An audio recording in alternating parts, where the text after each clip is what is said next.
Pakinggan mo muna ako, Hilario.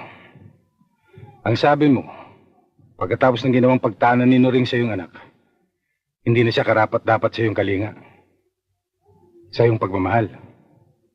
Hindi ko maiaalis sa iyo yun. Pero sa palagay ko naman makakaraos din yung mga bata. Si Noring titigil muna sa pag-aaral at maghahanap ng trabaho.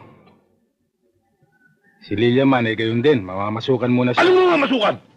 Magtatrabaho? Kailangan tapusin muna niya ang pag-aaral niya. Hindi. Pakinggan muna ako mabuti, Hilario. Si Lilia may isang kaibigan. Siya magbibigay ng trabaho sa kanya. Mataas ang sahod at ginawa pa sa katawan. Ang La Playa Club ay isang maayos na... La Playa? La Playa Club? Ama! Hindi ako mapapayag yan! Ang La Playa Club ay pugad ng mga babaeng mabababa ang lipad. Ang mga waitresses, puro pagil pair.